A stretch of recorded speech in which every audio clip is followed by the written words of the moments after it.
Assalamualaikum warahmatullahi wabarakatuh.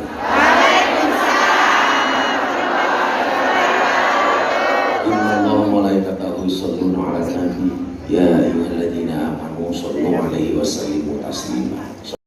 Shollu 'alan nabi Muhammad.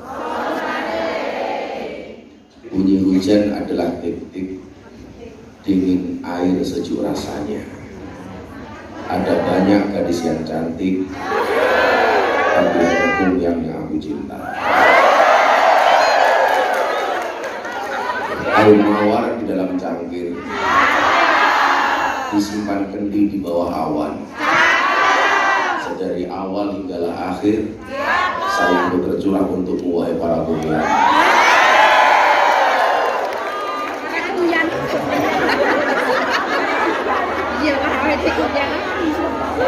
Alhamdulillah, saya akhirnya mau sholat. Saya udah bilang dari Bu Nuris, seharusnya sudah tidak ada jatah tahun 2024.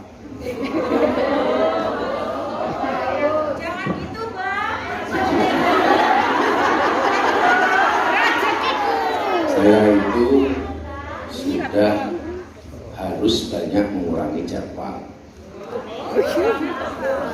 termasuk jadwal ketemu para kuliah.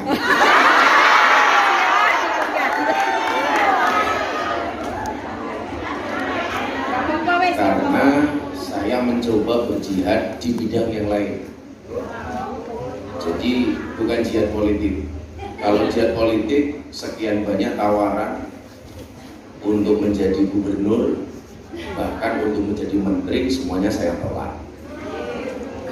Pak Prabowo seminggu sebelum saya berangkat haji, saya kembali dipanggil, Gus Miftah beneran nggak mau jadi menteri? Saya jawab tidak. Saya lebih baik bergaul dengan para kuliah. Sehingga waktu itu orang mikirnya begini, orang bantu milih presiden pengen jadi menteri, tapi Gus Miftah malah nolak jadi menteri.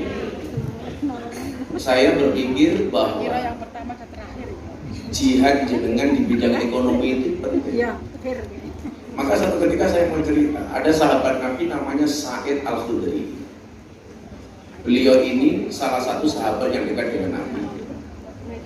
Satu ketika Sa'id ini setelah perang Khandaq itu ketemu dengan Nabi. Nabi ketemu dengan Sa'id Al-Khudri. Nabi mengulurkan tangannya untuk salaman. Sa'id ini gak berani mengulurkan tangannya. Malu dia menjulurkan tangannya. Kenapa? Karena tangannya kasar penuh dengan benjolan. Akhirnya dengan malu-malu beliau menjulurkan tangannya kepada Nabi untuk salaman. Begitu salaman, Nabi melihat tangannya kasar dan penuh benjolan. Nabi bertanya, "Wahai Sa'id, tanganmu kenapa?" Dengan malu Sa'id menjawab, "Wahai Nabi, tangan saya kasar, banyak benjolan karena saya bekerja membelah batu untuk memberikan nafkah anak dan istri saya." Apa yang kemudian Nabi lakukan? Nabi mencium tangannya Sa'id Al-Khudri. Dicium oleh Nabi. Dalam sejarah riwayat, dalam kitab Fathul Bari, orang yang pernah dicium tangannya oleh Nabi itu cuma dua. Satu anaknya Siti Fatimah, dua Sa'id Al-Khudri. Sambil mencium tangannya Sa'id Al-Khudri, Nabi mengatakan apa? "Wahai Sa'id, ketahuilah tanganmu ini yang akan menuntunmu ke dalam surga. Tangan ini akan menjadi saksi yang menuntun kakimu kepada surga." Kenapa? Karena kamu relakan tanganmu kasar, banyak benjolan demi menafkahi anak dan istri. Dicium oleh Nabi sampai si Sa'id menangis karena ini berita baik untuk para kuliah. Jadi tanganmu saya kasar, oke kapale, mergo ngepel WC, utawa nyewoi. Apa istilahnya? Kumpune. Sing cilik apa sing gede? Itu tangan-tangan yang akan menuntunmu mendapatkan surganya. Maka kuliah semakin tangannya kasar semakin baik. Maka saya doakan mudah-mudahan pulang dari Hongkong semua tangannya harum semua.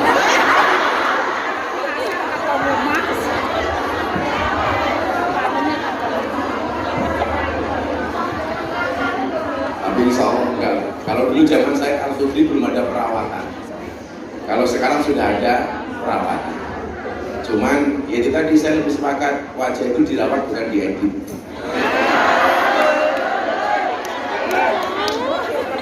Kadang-kadang yang di foto terlalu cantik, dia lupa kalau kita teman sekampung.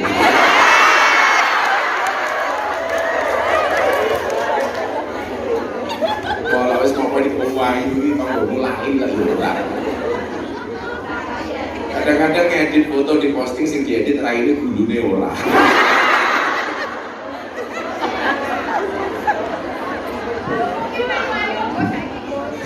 Tapi sekarang kuliah cantik-cantik. Tadi Mbak Nulis bilang, Bu Nulis bilang, ya mudah-mudahan yang jodoh segera dapat jodoh. Kamu di sini jomblo kok iso ngumpet. Itu kalau mati syahid. Itu hadis. Man asyaqo fa'afa fakatama famata mata syahidan. Barang siapa yang jatuh cinta lalu dia bisa menahannya, menyembunyikan rasa cintanya sampai dia mati, dia tidak bermaksiat, maka ia mati dalam keadaan syahid. Jadi kalau kamu jatuh cinta ternyata dia tidak menerima cinta kamu sabar, orang maksiat, orang gendaan karo sopir yang ngomong.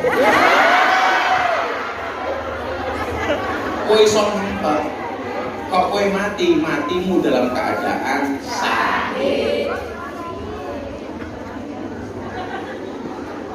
Jadi orang jatuh cinta itu kalau kemudian tidak diterima, malah kamu bersyukur. Berarti punya kemungkinan untuk mati syahid.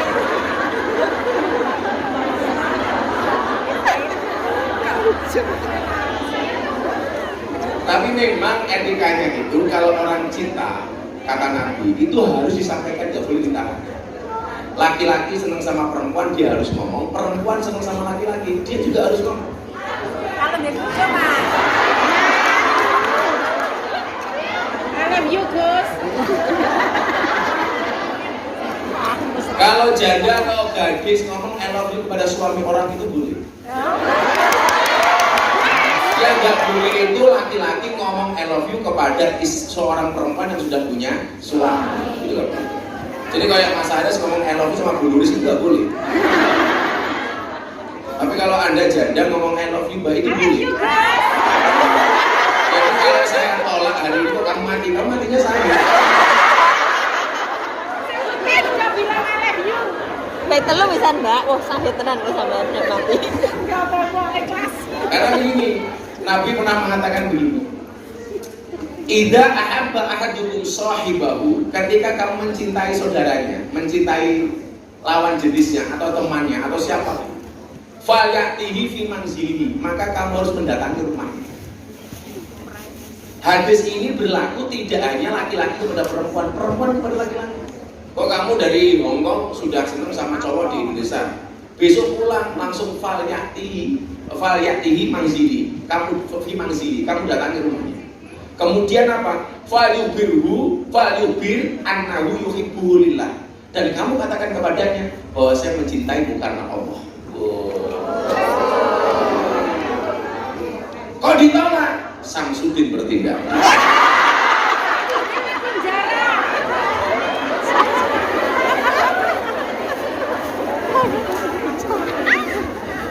Nah, sesuai tema kita hari ini, temanya apa?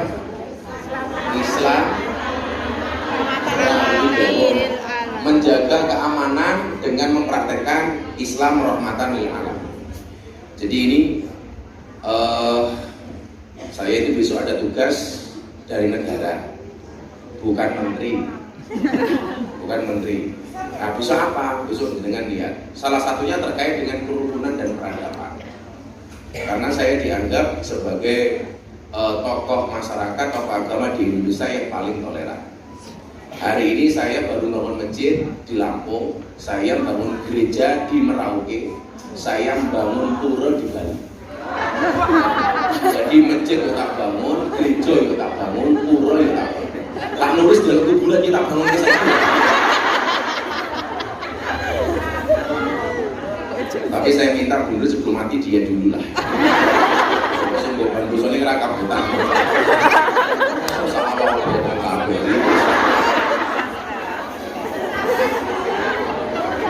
Sebenarnya saya tuh usul teman-teman Ilham itu kalau nggak pengajian nggak usah terlalu sering.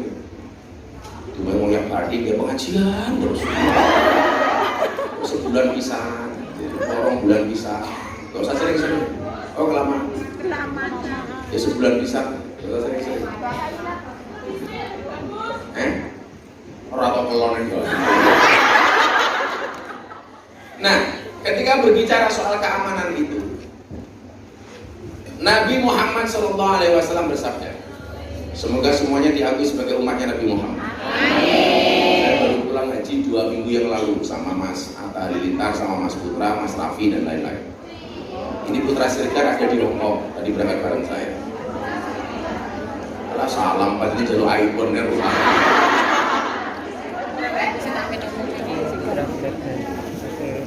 Jadi saya, Atta sama Putra itu lagi berusaha membebaskan tanah atau rumah di Jakarta untuk majelis pengajian teman-teman artis.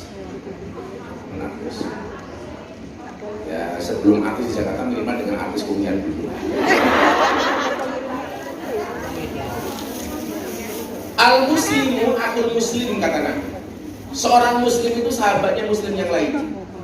Jadi kalian itu kenal orang sama-sama muslim itu berarti dia bersahabat. Makanya sesama muslim itu kalau sholat itu mesti saling mendoakan. Buktinya apa? Ketika Anda sholat, assalamu alaina wa ala ibadillahis sholihin. Keselamatan bagiku dan bagi hamba Allah yang soleh dan soleh. Jadi Anda itu dituntut untuk menjadi makhluk sosial, bahkan diajari ketika sholat. Assalamu alaina wa ala ibadillahis sholihin. Keselamatan bagiku ya Allah dan atas semua hambamu yang soleh. Maka kalau Anda pengen didoakan oleh orang muslim yang lain, salahnya Anda harus soleh. Karena wa'ala ibadillahi soleh. Kok Anda nggak soleh ya nggak dapat. Makanya kalau pengen didoakan oleh orang lain, salahnya kamu harus soleh. Semua orang soleh, al-ahya minhum wal amwat, yang hidup maupun yang mati, begitu ada saudaranya sholat, dia mendapatkan jatah doanya. Makanya hebatnya orang alim itu di sini. Saya sekarang mau tanya sama jenengan. Ada orang goblok sholat, ada orang tidur, orang soleh, orang alim tidur. Itu yang digoda oleh setan. Orang goblok yang sholat atau orang alim yang tidur? Orang goblok yang sholat. Orang alim yang tidur. Sing digoda setan. Goblok sholat apa alim yang tidur? Alim yang tidur. Jawabannya apa? Nabi melihat setan tuh mangu-mangu di depan masjid. Makanya saya bilang, yang banyak setannya itu di masjid apa di diskotik? Di masjid. Diskotik gak perlu ada setan. Semuanya sudah kaya.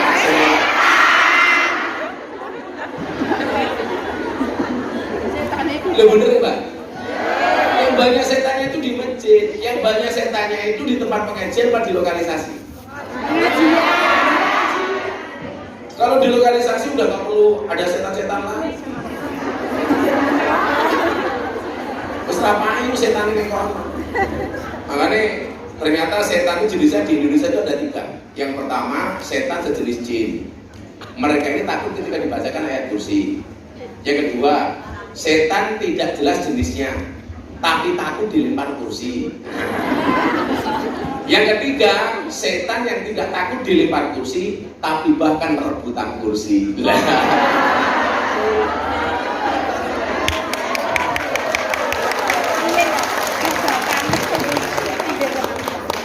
Banyak nggak seperti itu?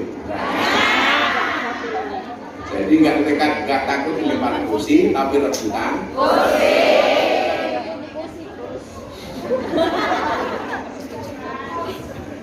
Setan ini mangu-mangu di depan masjid, mau masuk keluar lagi, mau masuk keluar lagi. Nabi kemudian bertanya, setan, dijawab sama nulis, sama nulis. Kok kamu nggak berani masuk masjid dari tadi, kenapa? Nabi, itu ada orang goblok sholat, itu ada orang tidur, orang alim tidur, di dekatnya orang yang goblok sholat. Saya mau masuk ke dalam masjid, takut membangunkan si alim. Karena kalau orang alim ini bangun, dia berpotensi membenarkan sholatnya orang yang goblok. Jadi kalau ada orang alim yang tidur sama orang goblok sholat, ternyata yang digoda setan itu siapa? Orang alim supaya dia tidak bangun. Orang goblok gak perlu digoda, sholat wis salah. Kalau orang alim sampai bangun, dia akan membenarkan sholatnya orang goblok. Maka disitulah kemudian muncul hadis, tidurnya orang alim itu ibadah.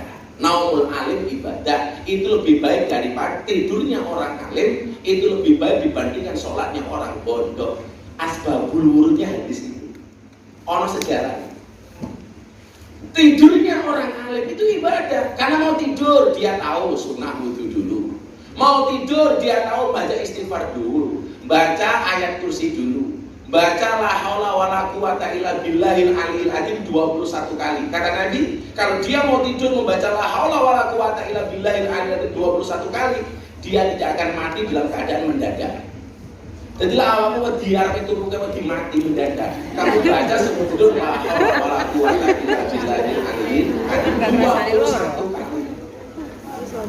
Karena apa? An-naumu akhul maut. Maka tidur itu saudaranya mati. Makanya tidur itu mati sementara, mati itu tidur selama-lamanya. Karena tidur saudaranya mati. Kok saya pengajian kamu tidur, berarti kamu pengen cepat-cepat mati.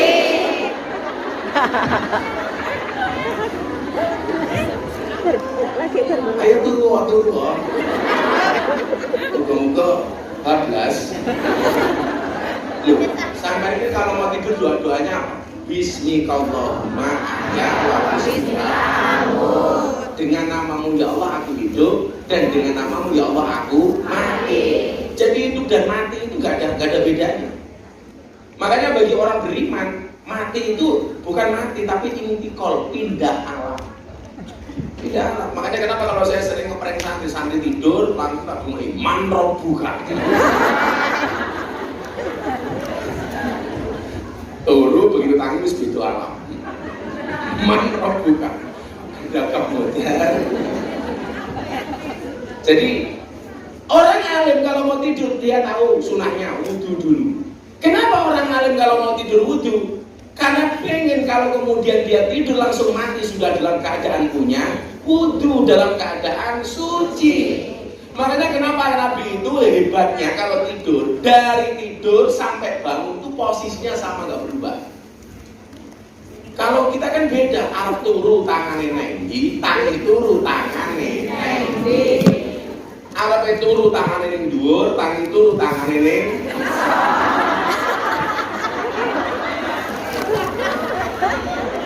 Wong lanang kan juga begitu, arep turu nyekel ndas, tangi turu nyekel.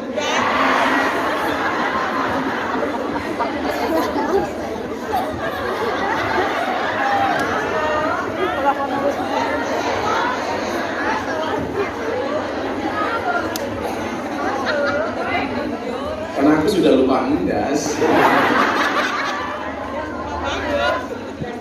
Al-muslimu akul muslim. Muslim itu saudara muslim yang lain. Makanya kenapa kemudian tumbuh kepekaan dan sensitivitas ketika muslim yang lain itu kena masalah dan musibah. Contoh, kamu kan gak kenal dengan orang Palestina, tapi kenapa ketika Palestina dibom kok kita marah? Karena al-muslimu akul muslim. Saya dulu itu sebelum kasus Palestina dan Israel, saya sering beli kopi Starbucks. Sekarang belas saya mengharamkan diri saya untuk minum Starbucks.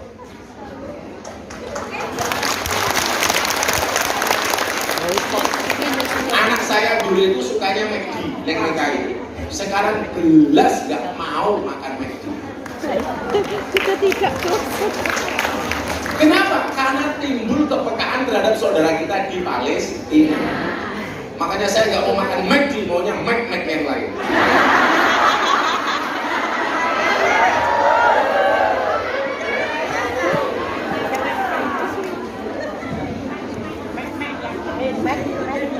Yo Mac.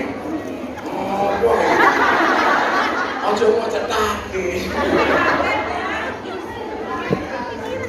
Malah diperjelas.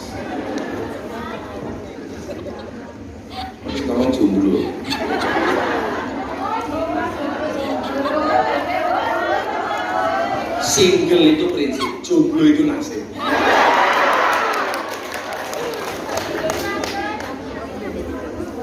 Rondo separuh.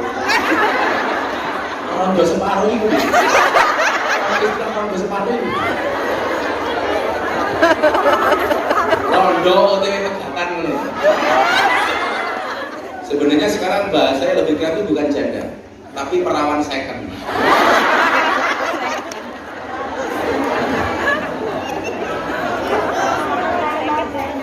Perawan second. Ya Allah.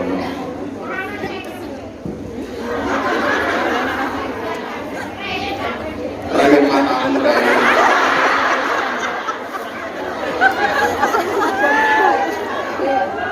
Kok iso rewel?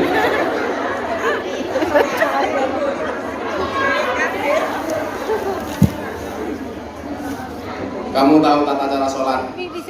Itu orang sholat begini. Kalau makmumnya cuma satu, itu berada di belakangnya jauh apa belakangnya dekat? Jadi ini imam, ini makmumnya cuma satu. Itu caranya adalah cuma di belakangnya tepas, minimal satu kaki. Di sinilah. Kemudian kalau muncul makmum kedua, caranya bagaimana? Ini ditarik, ini di belakang mundur, ini di sampingnya. Pelajarannya apa? Kalau ada orang ketiga lebih baik kamu mundur.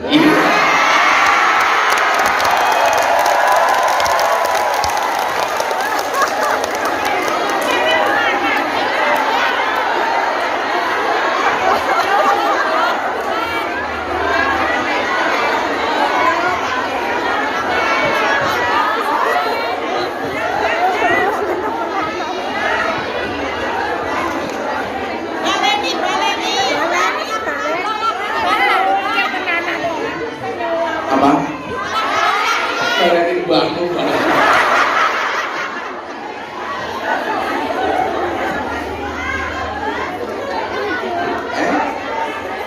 Ya kan kalau berdua jajar begini, ya kan? Kalau berdua imam itu imamnya depan dikit, satu kaki di belakangnya tepat atau bahkan jejer, itu seperti itu. Ada orang ketika pengen makmum ini mundur. Artinya apa? Kalau ada orang ketiga lebih baik kita seko Yogyo nganti tekane Wonosari, wong lanang saiki seneng nglarani. Ake waktuku luwe abot karo mantanmu.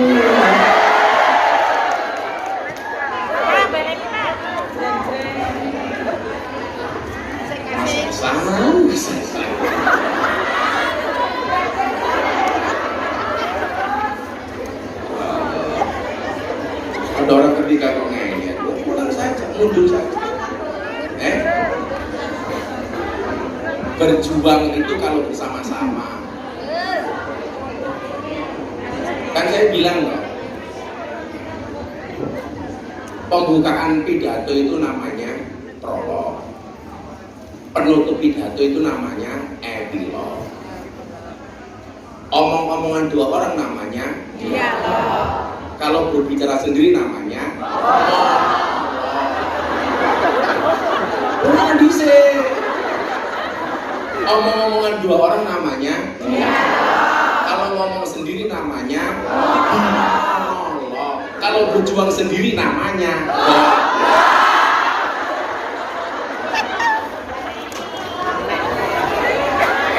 balenin deh.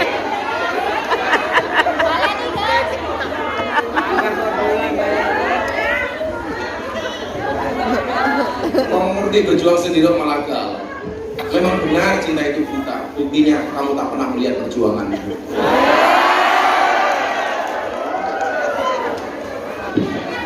Seperti anyar mana?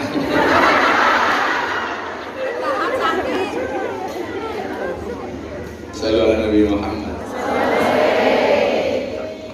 Nah, lanjut gini yo. Muslim itu saudara muslim yang lain. Karena saya mau berbicara soal keamanan itu. Bagaimana kemudian orang itu melihat kita itu ayu. Jangan sampai melihat kita itu takut. Siapakah yang melihat kita takut? Yang punya hutang.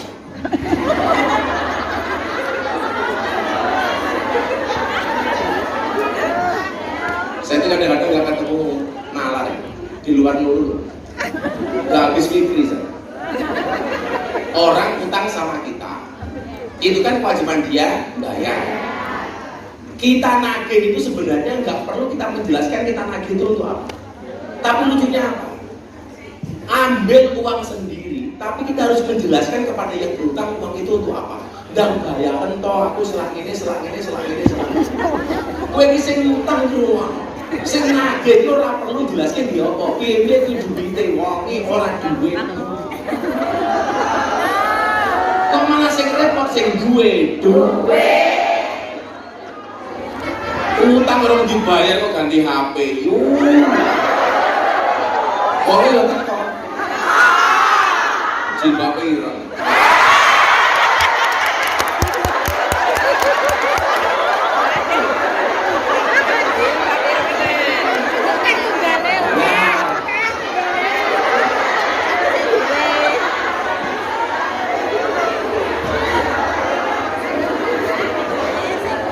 Teorinya gampang, teorinya sederhana. Kalau dompetnya berat, kepalanya ringan. Kalau dompetnya ringan, kepalanya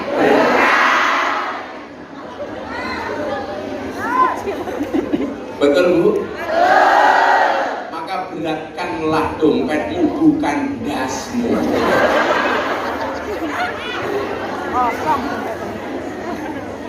Bagaimana sifat seorang muslim itu? Yuk teruskan hadisnya. Muslim itu sifatnya la yatlimuhu wa la yuslimuhu. Muslim itu dia tidak boleh berbuat dolim dan aniaya kepada sesama muslim. Nggak boleh berbuat dolim, nggak boleh berbuat aniaya. Dolim dan aniaya ini tidak harus secara fisik. Orang kok tonggomu mau keplahi cangkemmu itu enggak.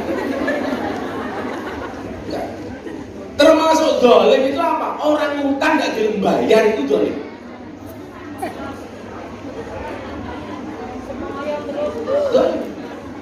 Termasuk kalau kamu dolim kepada dirinya sendiri itu apa? Memaksakan penampilan yang tidak sesuai dengan bentuk bodimu dan bentuk raimu. Itu dolim.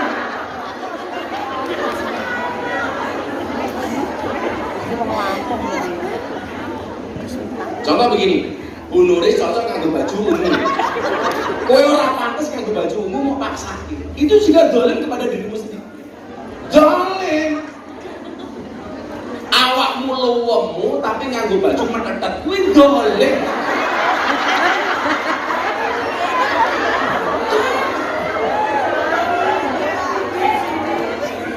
Lawang ukurane kudune XXL, maksake nganggo baju ukuran S. Kan dolim, Pak. Wong bokoke gede kudune XXL nganggo S, akhire sing makin mlebu sile.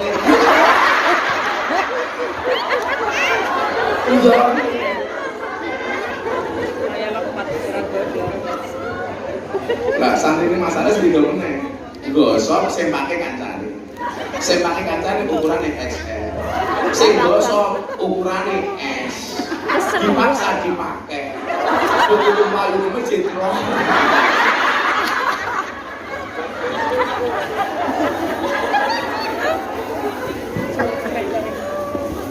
Jadi jangan dipikir ketika berbicara dolim dan aniaya itu hanya sekedar fisik, kekerasan verbal, kekerasan fisik dan lain sebagainya. Dolim itu maknanya banyak. Termasuk kita tidak boleh mendolimi sesama muslim itu dengan apa? Dengan menggunakan lisan kita, nggak boleh. Hari ini mohon maaf, kalau kita keras dolim kepada orang lain dengan menggunakan kekerasan, saya pikir jarang. Tapi paling banyak hari ini dolim dan aniaya yang menggunakan lisan. Lisan, jari. Jadi jarimu sing dolim, jarimu yang berdosa dengan dirimu sendiri. itu jauh lebih ringan dosanya dibandingkan jarimu berdosa dengan orang lain. Dia mulai mikir, dosa nganggo dijilid diri yo.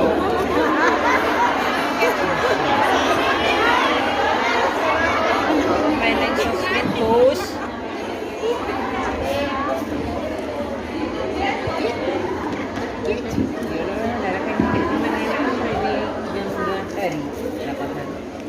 Mulai sosial ngapi terus mbak. Pikirannya traveling. Jadi gini ya, soal kalau saya prinsipnya mendingan saya didolimi daripada saya mendolimi. Lebih baik saya disakiti daripada saya menyakiti. Lebih baik saya dibohongi daripada saya membohongi. Lebih baik saya ditinggalkan daripada saya meninggalkan. Lebih baik diakusi daripada ngakusi. Jadi ada bahasa begini, biarkan orang-orang pergi setelah melihat kekuranganmu.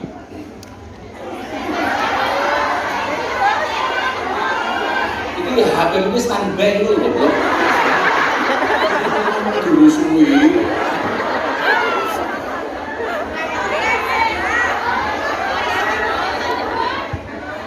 Apa tadi? Saya lupa. Biarkan orang-orang pergi setelah melihat kekuranganmu. Hingga yang tersisa hanyalah orang-orang yang bisa menerimamu apa adanya.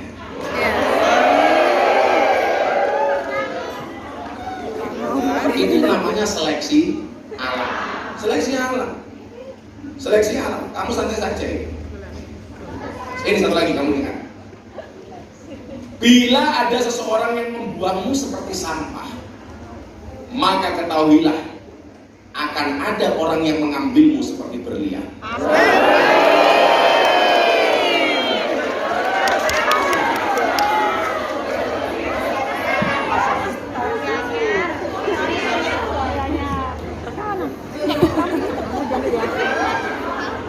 Bayangin nulis guyu kalau lu kecangkem. Pikir isin, lu pakai cincin ya.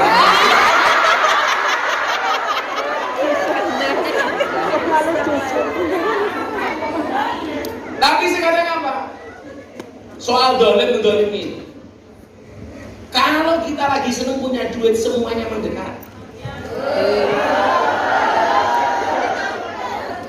Tapi gantian kita susah, semuanya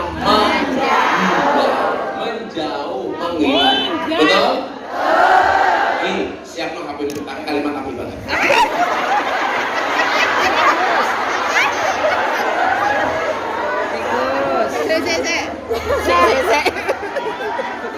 Sudah?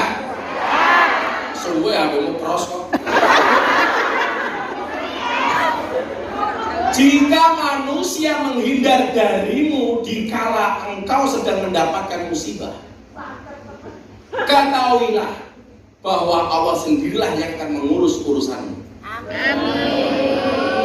Kira-kira awakmu luwes seneng diurusi tanggamu apa diurusi Gusti Allah?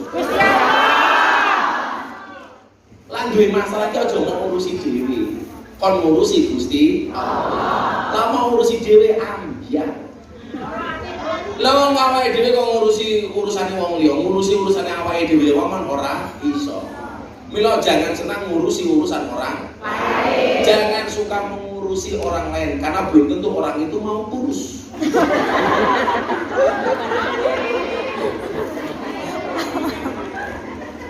La yadrimu wa la yuslimu. Tidak boleh zalim, tidak boleh aniaya. Kamu harus sadar bahwa sesuatu itu akan indah bila posisinya tepat. Saya ingin deh, akan contoh yang paling gampang. Rambut ini indah apa tidak? Indah, karena berada pada posisi yang tepat. Tapi ketika rambut itu tidak pada posisi yang tepat, maka dia akan kelihatan jelek, bahkan orang jijik. Contoh, rambut kita yang rendas bagus, kok rambutnya nyemplung makanan? Jijik kan? Jijik. Itu baru rambut, urung untung. Kowe mangan rawon moro-moro ana untunge.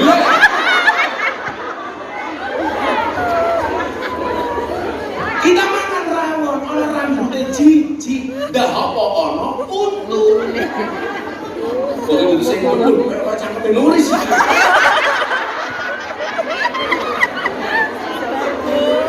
Sabar, Gun.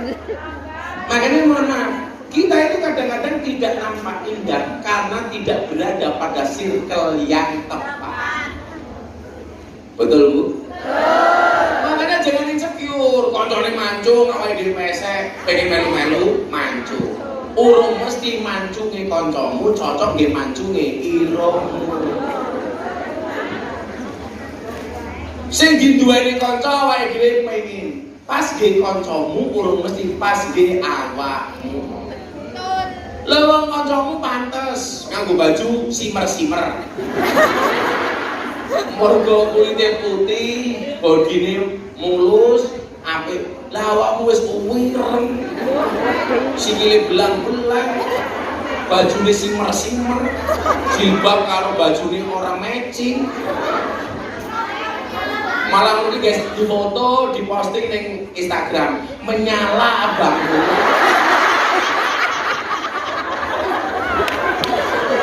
Yo foto itu. Makanya saya itu orang yang nggak bisa diatur dengan penampilan. Aku nggak baju sak-sak. Kalau ustadz itu gini, ada di sopo. Kadang-kadang lucu lagi, orang ustadz ngatur ustadz.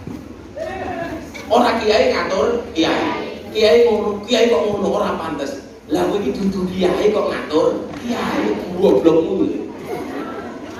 Makanya ada bahasa begini. Saya kemarin baru baca di kitab Ibnu Athaillah As-Sakandari. Manusia yang paling goblok itu siapa? Kata Ibnu Athaillah. Siap no Habib.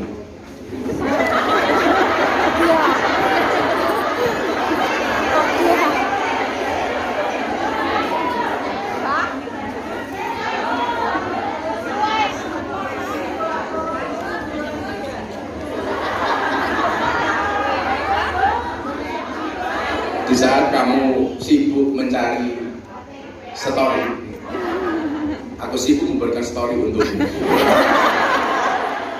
Apa kata Ibnu Athaillah As-Sakandari? Ini tadi berkaitan kita kok terlalu sibuk ngatur orang lain atau kita mengikuti perspektif orang lain. Ibnu Athaillah As-Sakandari mengatakan begini, ajalun nas man taraka yaqina ma indahu lidhanni ma indan nas. Sebodoh-bodoh manusia adalah orang yang meninggalkan keyakinannya karena mengikuti sangkaan manusia lainnya. Sehingga apa? Tidak bisa menjadi diri sendiri. Ono ngomong A melu A, ono ngomong B melu B. Akhirnya mumet dhewe. Tetap menjadi diri kita masing-masing. Ngopo punya ngopo? Duitku halal. Luwe api tanganku kasar, tapi rezekiku halal daripada tanganmu halus, tapi mendapatkan harta dengan cara modus. Jadi sesuk kowe lah lagi ngerok WC kok mambu kepet.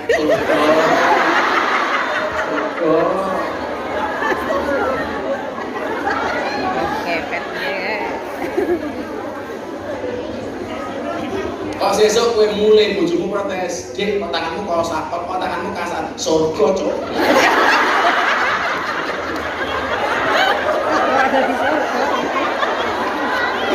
Surga.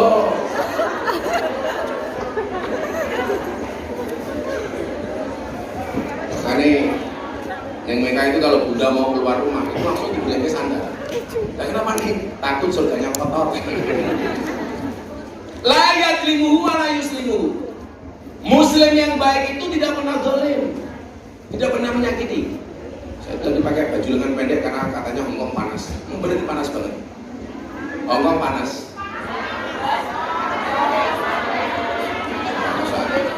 Enggak, Hongkong memang panas. Tapi raimu sejuk.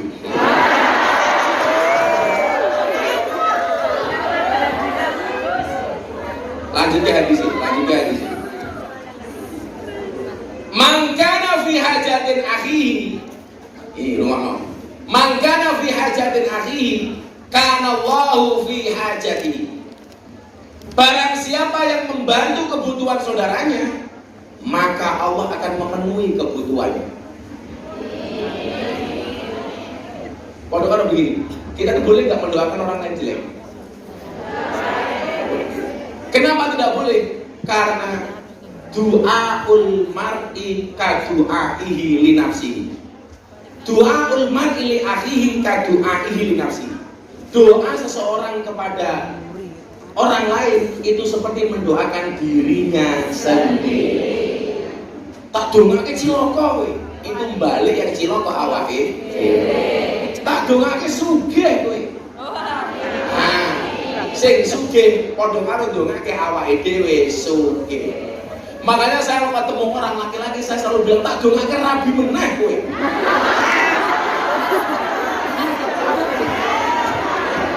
Ben iso rabi. Itu sama hal yang mendoakan diri saya sendiri. Kenapa Bu? Oh katanya rabi meneh. Kamu berharap ya? Enggak, saya nggak ada cerita. Bukan kalau saya takut sama istri, cuma istri lebih berani. Istri lebih berat. Ya beda tuh Bu. Itulah. Dari mana datanya kecewa? Dari dia yang kamu anggap istimewa. Makanya saya bilang, kamu itu kalau senang sama orang biasa-biasa aja. Termasuk fenomena-fenomena medsos TikTok itu. Kalau mengidolakan seseorang, bogi artis, ustadz itu biasa-biasa aja. Saya bilang begini, kalau kalian tuh ngaji hanya karena melihat orang itu viral, yakin begitu nggak viral kamu nggak akan pernah ngaji lagi. Gitu. Makanya yang perlu dilihat sebenarnya bukan viralnya, tapi ngaji. Makanya kenapa ada bahasa ungdur makola walatan dur mangkola. Lihatlah apa yang dibicarakan, jangan lihat siapa yang membicarakan. Dilihat isinya, bukan dilihat siapa yang bicara. Ini fenomena-fenomena TikTok itu Pak, mohon maaf, itu as you go. Banyak orang akan gampang datang, gampang pergi. Lah kalau ukur seseorang mau ngaji itu karena kemasyhuran, keviralannya. Di saat orang itu sudah nggak viral, nggak masyhur, kamu pasti nggak mau ngaji. Jadi itu penyakit.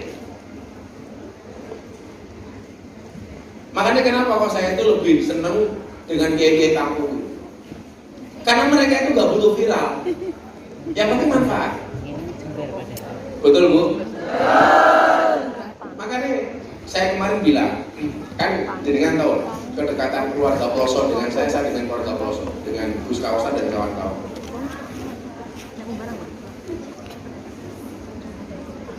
Aku mau Gus Kawasan kok kayak asik, apa gue korban ini?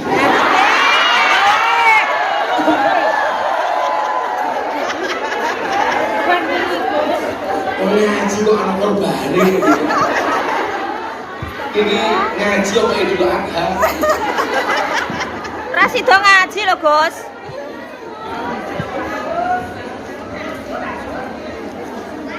Ini pengajian apa Idul Adha? Enggak, saya bilang begini sama Gus Kawasan. Gus, secara pribadi saya itu senang. Semakin banyak orang viral itu saya semakin senang. Secara pribadi umpamanya, tugas saya sebagai seorang mubalik itu semakin ringan. Karena tidak semua orang tertuju pada saya, gantian kepada yang lain. Maka saya senang. Cuman yang kemudian membuat saya sedih itu adalah esiko, gampang datang, gampang pergi. Viralnya cepat, hilangnya cepat. Padahal yang wow, kita itu kadang-kadang mau ngundang seseorang saja nunggu viral. Ya model-model lurus nunggu lah. Jadi pengen ngundangnya nunggu viral, lalu viral diundang. Jadi ya tidak hanya salahnya Ustadz, panitia itu ya sama. Semangat Bunda, semangat. Jamaah ya salah padahal. Salahin nulis tak mergo nuruti salahin. Kita yang kena. Dan ini menurut saya itu bahaya. Nunggu seseorang, ngundang seseorang nunggu viralnya. Dan mendahului seseorang ketika jatuhnya viral. Itu kan dolim banget. Betul nggak? Wah ini orang betul-betul kok termasuk sih dari masalah iya ini. Kok delalan nulis ngundangi ustad rata terkenal rata viral. Kuwi yo sapa kuwi? Lawang saya itu masih ingat kok. Nulis ki ngundang pertama saya coba-coba. Lah aku ki kelingan. Wis ngundange coba-coba. Turu karo bojoku di kamar cuwil. Nanti aku tiba sama kasih. Mulai piye to, Gus?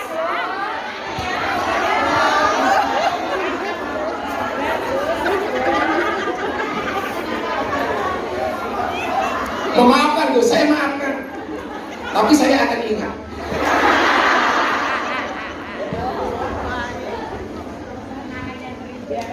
Mangkana fi hajatin akhi, kana Allah fi hajatihi. Barang siapa membantu kebutuhan saudaranya, maka Allah akan memenuhi kebutuhannya. Ini ajaran sosial.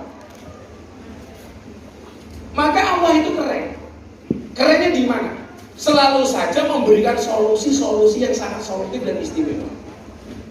Bahwa hidup itu tidak hanya persoalan pribadi, tapi menyangkut hak-haknya orang lain. Ramadan kemarin kan jenengan Pak, saya diundang untuk ngisi buka puasa di Istana Negara. Semua menteri diundang, Presiden Pak Jokowi hadir, Presiden terpilih hadir. Pak Praktik bilang sama saya begini, Gus, kondisi istana kurang bagus. Kenapa Pak Menteri? Ini masih menunggu putusan MK. Jadi masih ada jaga jarak antara satu dengan yang lain. Kalau Gus kita berbicara tentang sosial, bagaimana kemudian kita tetap baik walaupun kita berbeda pendapat. Ini yang bilang Pak Praktik saya. Oh nggih Pak Menteri. Maka saya tidak saya tidak berani karena kondisi istana suka kebatinan istana yang kurang bagus. Sebelum saya ceritakan isi pengajiannya, selesai ngaji, karena ngajinya saya batasi nggak los. Saya lagi makan kolak, Pak Jokowi datang, karena posisi mejanya, ini mejanya Pak Jokowi, Pak Kiai Ma'ruf, Pak Prabowo, Pak Menko, macam-macam di sini, saya di sini mejanya. Nah, jajar begini, di belakang ini mejanya menteri-menteri yang lain. Begitu saya lagi buka puasa, Pak Jokowi datang ke saya. Saya langsung duduk, saya posisi duduk, saya langsung berdiri. Pak Jokowi bilang apa? Gus, kok tumben ngaji ini betul los-losan? Ya karena saya pikir di Istana Negara, kalau kan biasanya saya dengan Pak Jokowi itu lebih banyak di luar istana. Ini saya harus menjaga kewibawaan istana. Saya ngajinya saya batasi nggak los-losan. Pak Jokowi malah bilang, Gus, no kok betul los-losan? Langsung dia bilang, pasti dibatasi sama Pak Praktik ya. Saya jawab, enggak Pak. Terus saya bilang, Gus Pak Jokowi bilang begini, besok kalau diundang lagi, los-losan ya Gus ya. Ini tuh Pak maksud saya supaya diundang lagi. Cair-cair matamu, cair-cair. Cair dong.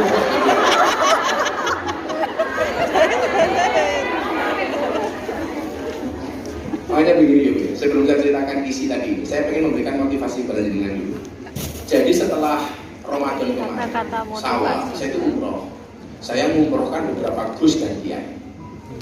Sampai Madinah, saya itu pada satu titik nanti yang udah males mau ngapa-ngapain semua. Sampai saya duduk di Rodo, saya doakan semuanya bisa masuk Rodo. Di Rodo itu, saya itu bersandar begini. Saya itu nangis. Saya mau ngapain lagi? Contoh begini, soal tantangan dakwah. Saya sudah pernah ngaji dari yang paling bawah sampai yang paling atas. Dari orang biasa sampai pejabat yang tinggi luar biasa, saya sudah pernah diundang. Dari orang miskin sampai yang paling kaya raya. Dari di tengah kota sampai mereka yang berada di pelosok-pelosok desa, semuanya saya pernah masuk. Diundang wong sugih banget wis biasa, diundang wong kere banget yo biasa. Siapapun udah pernah. Saya pikir begini, mau ngapain lagi? Hidup saya itu mau ngapain lagi? Saya apa? Sudah gak ada motivasi sama sekali. Ada tukang sapu Nabawi datang, saya panggil, tak kasih uang, masih nih Mas, orang Indonesia, orang Lombok, tak kasih uang. Saya bilang begini, Mas, tolong saya diantar ke perusahaan. Oh, ngapain Gus? saya pengen daftar jadi tukang sapu masjid kayak itu. Loh beneran, saya bilang tuh, saya karena saya udah bingung mau ngapain lagi tuh untuk saya. Saya merasa harus gini. Makanya saya bilang sama Mas Riz, abang ini jawabannya gak usah kayak kesel lah. Saya mencoba menata caranya lain, mencari tantangan baru. Begitu saya mau daftar ke perusahaannya itu, saya bilang, Pak, saya daftar. Saya nggak usah dibayar, bila perlu saya bayar. Saya nggak usah dikasih fasilitas, saya tak cari hotel sendiri. Nggak usah lama-lama, izinkan saya menjadi tukang masjid, saku masjid Nabawi 2 bulan atau 3 bulan saja. Tapi saya minta, saya ditempatkan di Rondo.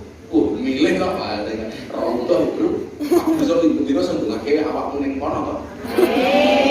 Begitu, Gus, repot. Loh, kenapa kok repot? Lah Gus Miftah jadi tukang masjid, tukang sapu neng masjid Nabawi.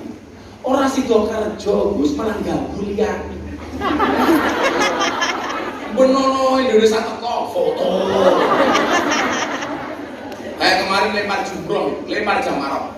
Saya ketemu dengan rombongan satu kloter dari Madura, dari NTB, dari Kalimantan. Akhirnya setannya seneng, aku gak lempar-lempar. Soalnya meh lempar setan diajak foto. Setannya senengnya raung. Dan baru itu kejadian setan diajak selfie. Lah jamarot itu kan tempatnya setan. Malah fotonya backgroundnya jamarot. Berarti foto selfie karo setan. Singkat cerita, saya ke Turki. Di Turki itu ada satu kota, di Bursa namanya, kota Bursa. Itu ada masjid Jami. Masjid Jami apa saya lupa. Di situ diriwayatkan, disejarahkan ada tulisan wawu yang ditulis oleh Nabi Khidir alaihis salam. Nabi Khidir itu nabi yang ditakdir hidup selama-lamanya sampai hari kiamat. Jadi dia tidak mati. Akhirnya masjid di depan wawu itu saya sholat 2 rakaat. 1 sholat tahiyatul masjid, nomor 2 ngalap berkah Nabi Khidir alaihissalam. Begitu selesai sholat, saya doa, saya nangis. Saya mikir begini, Nabi itu mengatakan akmaru ummati ma baina sittin wa sab'in. Umur umat itu antara 60 sampai 70 tahun. Umur 60 sampai 70 tahun saja problem hidup kita sebanyak ini. Enggak apa Nabi Khidir sing ora mati. Kuwi mesti masalah ya luwe oke. Di situ kemudian saya kembali bangkit. Saya tidak boleh patah semangat. Saya harus semangat. Saya tidak boleh menyerah. Saya bayangin itu saja. Yang kita usianya 60 sampai 70 tahun saja, problemnya kayak apa coba? Yang jenengan tinggal di Hongkong 21 tahun saja, utangnya lalu langsung.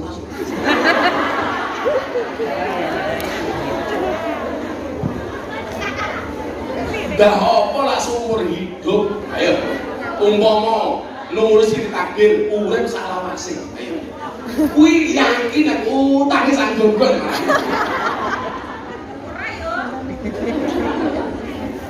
Sing jawab ora ya utange sing paling oke. Nah, di istana itu akhirnya saya ceramah soal yang diminta sama Pak Praktek ini. Saya bilang begini, kita itu nggak boleh kemudian dolim kepada orang lain walaupun orang lain itu berbeda dengan kita. Ada seorang namanya Wasi. Wasi ini orang yang sangat dibenci oleh Nabi. Insya Allah saya HP ini ada diingatkan masuk surga. Amin. HP ini. Sok-sokan. Awakmu barangnya lah bunyi tahajud susah, bangun nggak bisa gampang. Kamu kasih HP-mu nada dering alarm. Musiknya apa? Diganti musik yang modern. Begitu nada dering jam 2 malam dikasih musik bila Israel datang.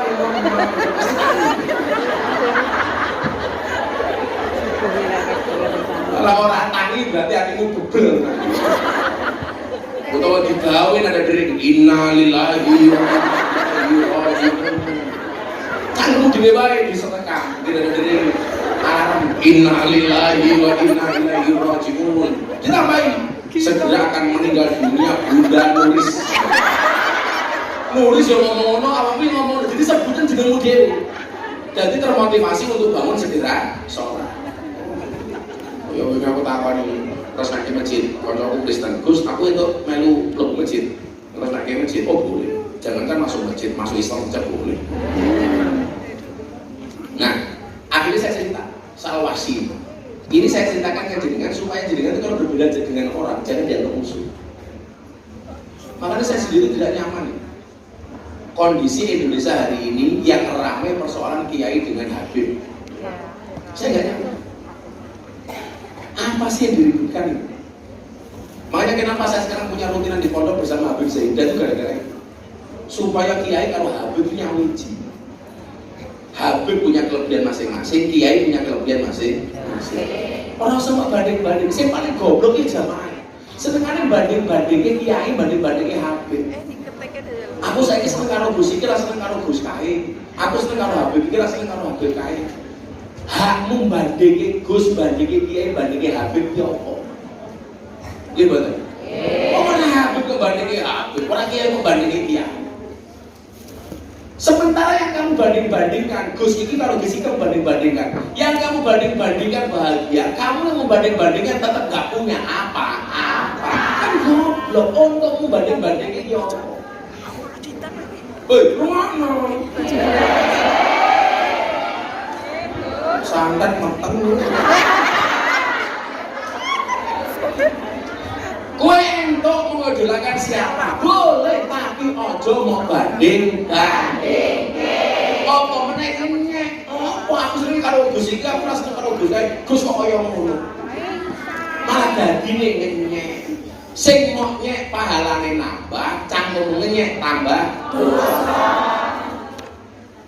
Aku bilang sama santri-santri, begitu saya didolimi sama orang, santri mau membalas saya jawab, enggak usah. Ngapain dibalas? Santai saja. Kok begini terus? Jawab, sorry.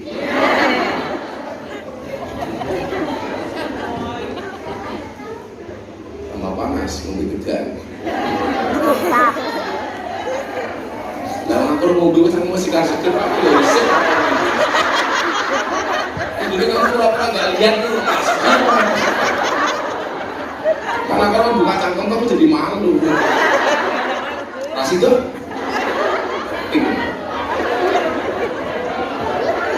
lalu kalau kiai ngombe cangkem mana malah ngombe setoran nih. Kayak pesannya ditulis ibu senang ngombe cangkem mana. Kalau orang yang posting ngombe cangkem mana pakai status, wow seksi. Aku zizi.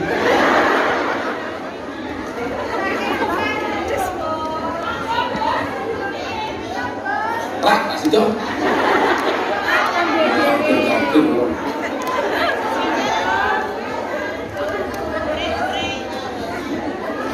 Bes, boleh tutup layar tulis.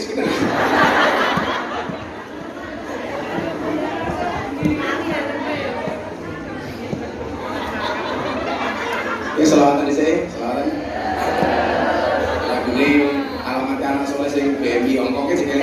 Lagi yang pengen sekarang. Ya Rasulullah, salamun alaik. Menang di sini.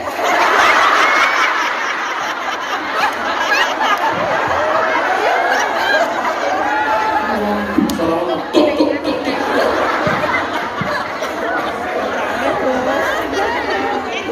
Pasti tadi malam kamu digigit nyamuk. Pantesan gatel. Iya. Masa dulu kan? Ya. Kalah. Sik kowe gisi. Stories di situ Selasa dengan kemarin. Tangan. Ya Rasulullah, salamun alaik. Ya Rafi'as sani wa daraji. Afana yakin rotan alamin. Ya Uhailal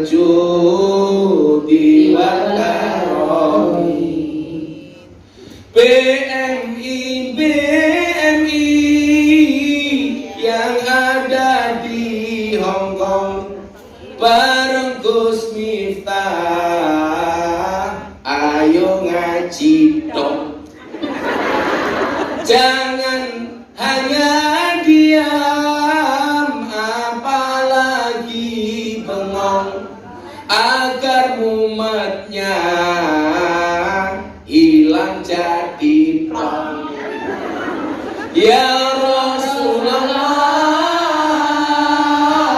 salamun alaik, ya Rabbi asari wa daroti, anta yati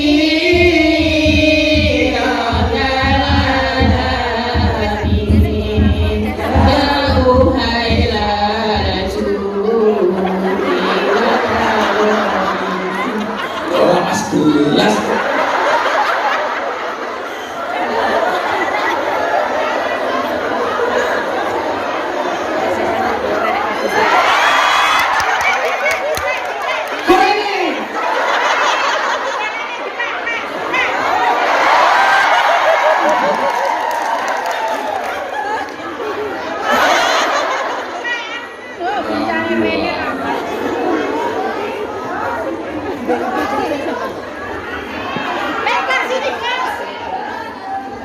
Ngomong mana?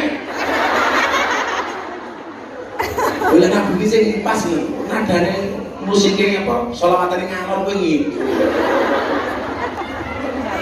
Karena cetuk.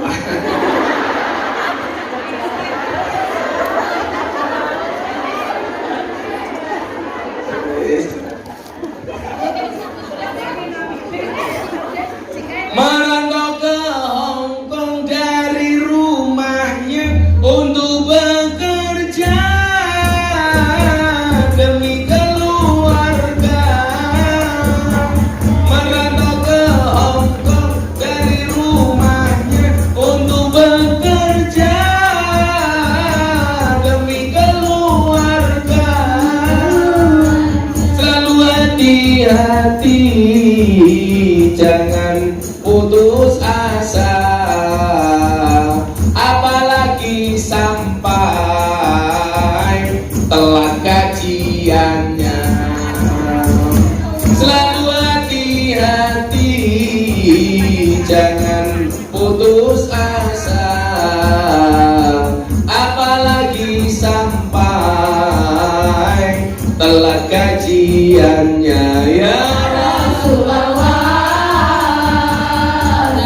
salamun alaik, ya Rabbi asani wa daroti, anta yati rotal alami, ya uhailal judi wal rofi. Vokalisnya sangat rumit, rusak aja. Oh, suaramu apa? Sumpah mumet.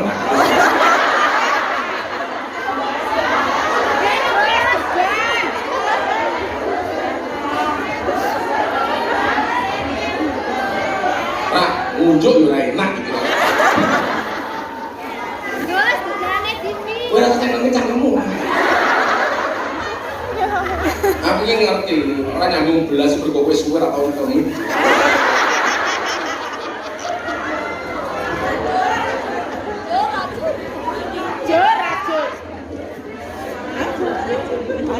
Banyak wanita bertekad diri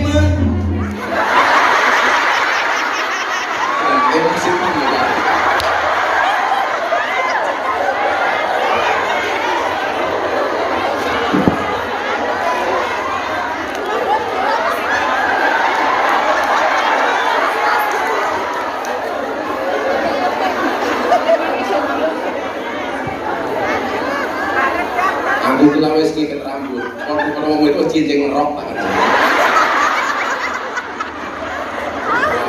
jelas. Apa diwale? Aku nabung kene-kene.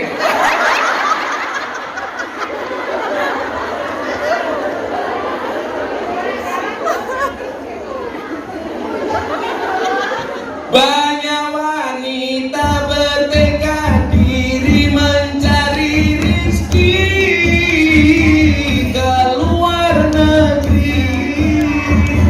Banyak wanita bertekad diri mencari rezeki ke luar negeri. Semoga kabul hajat terpenuhi. Asal jangan sampai menikah lagi ya Rasulullah. Salamun alaik ya Rabbi azali wa daroti. Al-Fatihah rahmatal alamin ya uhailal judi wal karami. Jauh-jauh ke Hongkong ayo jaga diri tetap istiqomah ikut mengaji. Jauh-jauh ke Hongkong ayo jaga diri tetap istiqomah ikut mengaji. Tetap jaga diri jangan lupa diri. Ingat di rumah anak dan suami. Tetap sadar diri jangan lupa diri. Ingat di rumah anak dan semua tangan di atas selawat. Ya Rasulullah salamun alaik ya Rabbi azali wa daroti. Al-Fatihah rahmatal alamin ya uhailal jud. Sekali lagi ya bareng-bareng untuk semua hajat kita. Ya Rasulullah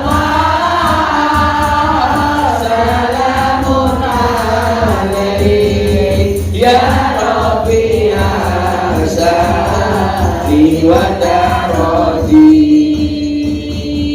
Al-Fatihah rahmatal alamin ya uhailal judi wal karami. Sallu ala Nabi Muhammad. Allahumma sholli alaihi.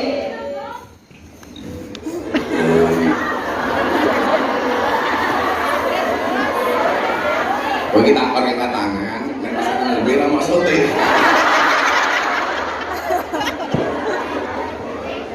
Kita terus ke tangan ini mau sing pasti mau, terus di musuh.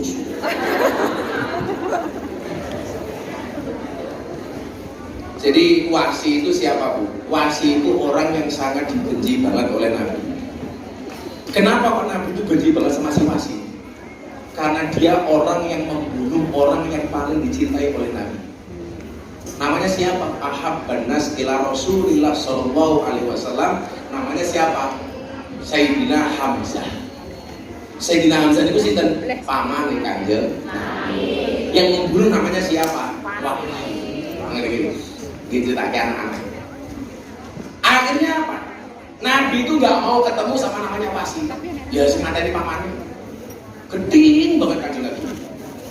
Akhirnya apa? Ternyata Allah memberikan hidayah kepada wasi. Wasi ini masuk Islam. Maka nyuwun sewu.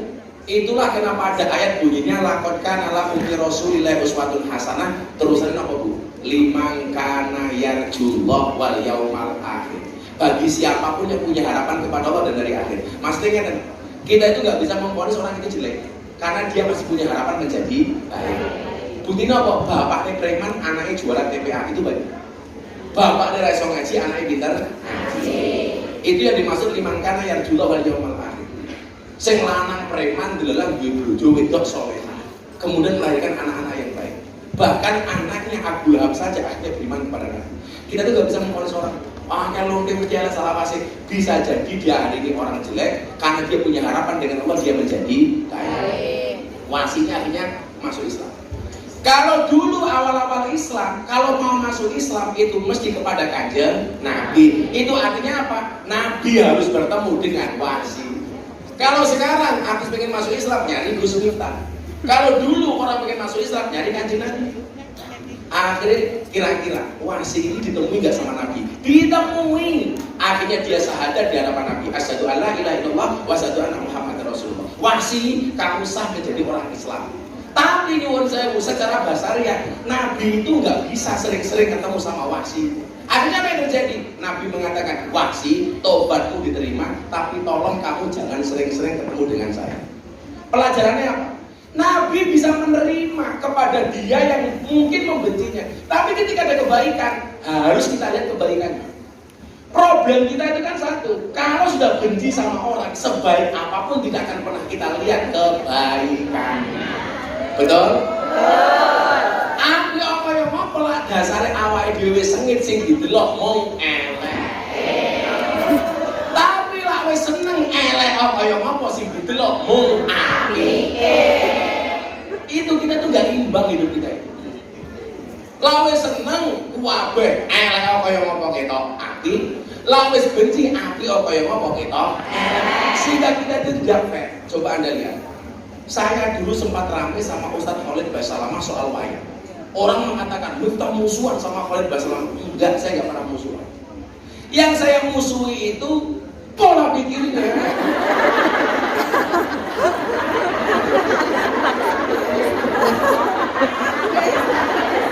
Aku sih semua ini baik. Gue sing takon, sing tak woco, aku gue duit real oke, tak duit real. Dari ketularan haji. Amin. Insyaallah, insyaallah. Aku tadi lali Doris. Sengit. Ora sabar tak santet saya. Wes tegane rasane lang.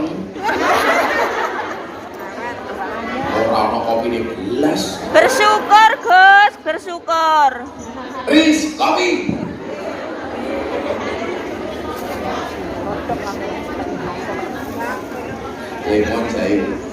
Lemon jahe madu. Madu itu multifungsi. Jadi lemon sama madu kalau batuk itu bagus. Lemon jahe madu itu kalau masuk angin bagus. Pokoknya madu itu bagus. Tapi madu ke istri perang dunia ketiga. Seorang laki-laki berani menghadapi ribuan kelompok untuk membawa sebotol madu. Tapi seorang laki-laki tidak berani menghadapi seorang istri untuk membawa sebotol madu. Seremuk kan?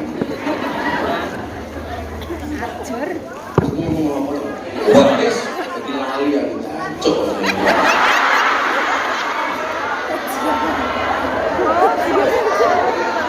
Lalu lu besok makan ngomong ini gitu. Tangannya kuasan. Sergo.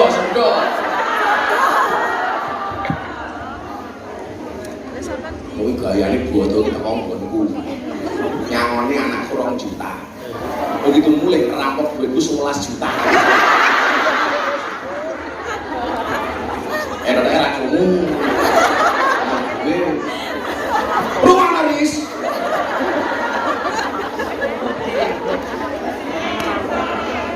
Mbakmu toh? Omong sapa nangis sapa? Aku arep turu hiburanku delok story iki aneh nulis yo. Hei, kemana? Lah emang gawe status mulai saka Malang ning Hongkong. Begitu mudeng nang pesawat status nulis apa? Mbakku meneh. Apa mari wis bersyukuri wae. Ora gawe ning omah ning ora ngajar bojone ngepel malah direkam. Iya saya ini. bojone ngepel malah direkam kok bojoku manut men. Paling bojone nggih status nggih untung ora duwe HP. Paling bojone nggih status, bojoku ora ngajar men. Wah, ini sok romantis. Ngomong. Jadi nyuwun sewu, jangan sampai karena kita hidup itu gak bisa fair. Yang kedua, saya sampaikan. Ketika kita itu menganggap diri kita benar, maka seolah-olah yang lain itu salah. Sehingga nyuwun sewu, kita yang paling berat mendapatkan kasih sayangnya Allah sementara orang lain tidak. Kita kasih contoh ini. Jenengan pernah dengar cerita ada orang Badui yang kencing di dalam masjid di Nabawi, di masjid Madinah. Jadi ada Nabi, ada sahabat, tahu-tahu dalam Badui, orang Badui itu orang Arab pedalaman. Tahu-tahu kencing di dalam masjid. Saat itu kencing di dalam masjid memungkinkan. Kenapa? Karena masjid zaman Nabi itu belum ada temboknya, belum ada atapnya. Hanya tempat sujud yang digaris ke atas. Makanya masjid itu dari sajadah ya judul masjid dan ismul makan, tempat untuk sujud, maka namanya masjid. Kalau musola itu tempat untuk sholat, kalau masjid tempat untuk sujud. Jadi dulu karena belum ada atapnya, belum ada temboknya. Kalau iktikaf kok musim dingin di Madinah, orang-orang dulu pasang tenda. Sing lucu wong saiki wis ana atape, ana temboke, iktikaf ning masjid pasang tenda. Wih ono.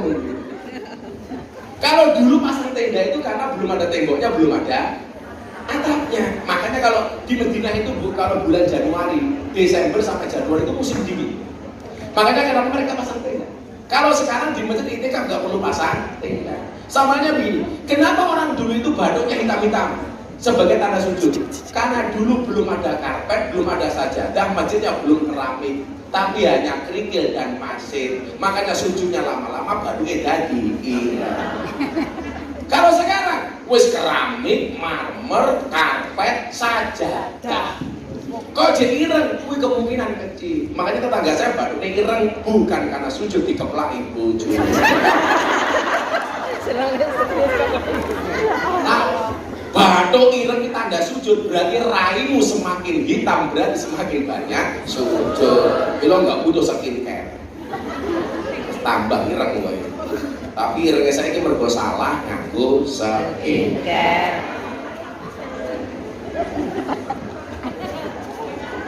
Nah, baju ini kencing pak, mulut tur gitu kan. Gimana ya goblok?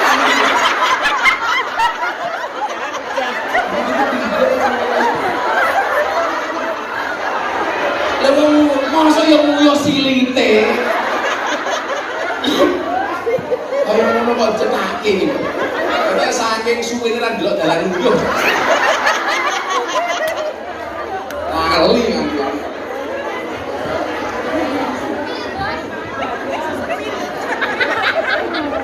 Malah lali rasanya kelingan gendunge. Semua sahabat marah enggak? Dilaknat baju ini, kurang ajar kamu, terlaknat kamu, bajingan kamu. Satu-satunya orang yang tidak melaknat baju ini siapa? Hanya Kanjeng Nabi Muhammad SAW. Yang lain marah, Kanjeng Nabi belas gak marah. Nabi cuma bilang begini, ya sudah gak apa-apa, air kencingnya tolong dibersihkan. Gak marah, udah dibersihkan saja.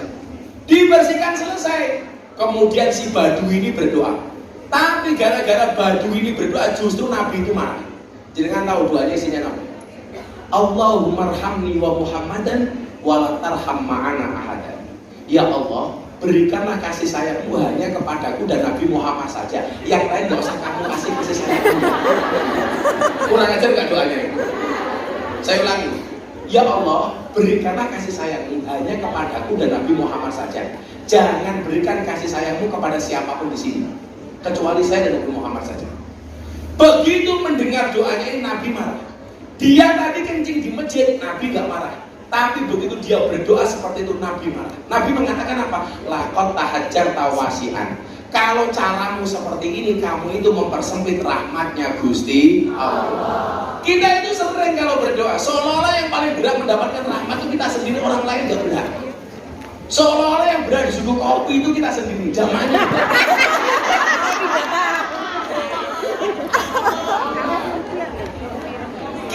egois. Seolah-olah yang paling berat mendapatkan kasih sayangnya Allah itu cuma kita. Yang berat mendapatkan kasih sayangnya Allah itu NU tok, Muhammadiyah orang, atau Muhammadiyah tok, NU orang.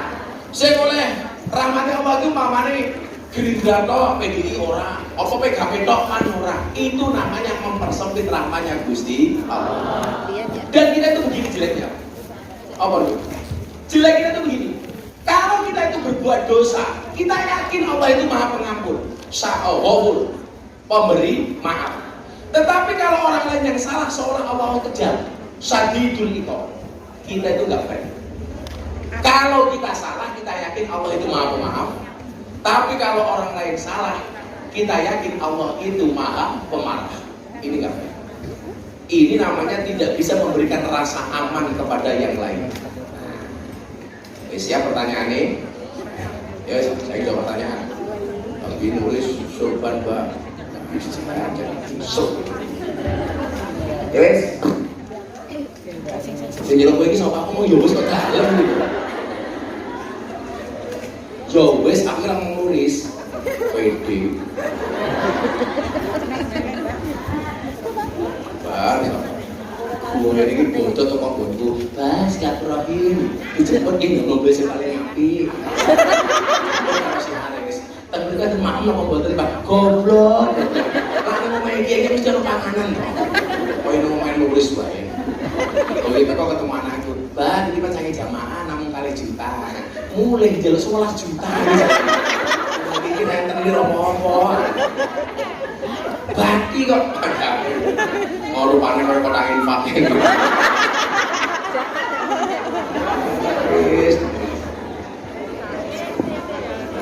Belum kita tak kali pamer karena aku juga di bandara. Bang, matur nuwun. Wingi duran saking apa demel tumbas cincin. Wong ini nangin ini pamer cincin. Terus besok tahun ngarep lah bodoh lulus tekan langsung ditolak wis. Atau enggak ada di rumah. Kita jadi dolar meneng sama.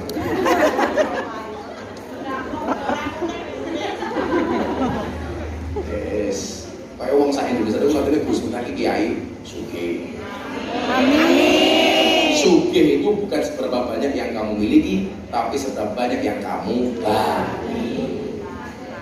Tandaan yo. Wes ayo, nggon duit apa ora? Sing ngomong gowo, ngomong ora gowo tak dongake kere salah. Kakak wae apa? Mas gajian, Gus. Melipah. Potongan duit yang paling gede gini loh. Pecahan uang yang paling besar itu berapa lo dia? 1000. Oh, duit 1000 apa orang? Terus bawahnya 1000 gitu. 500. Bawah 500 apa orang?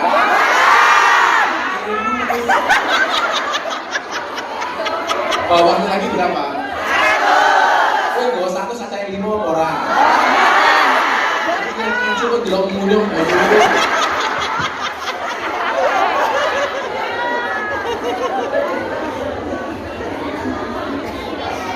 Saya sini nih, dong gue duit 100 sama orang.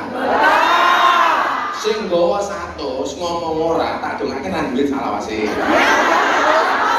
Sing gowo 100 tapi nyemplungi di bawah 100, tak dongake ora berkah salawase.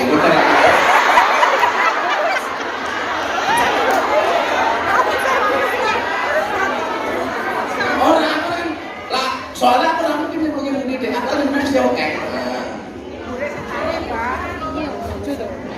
Jangan membatasi rezeki itu hanya pada harta.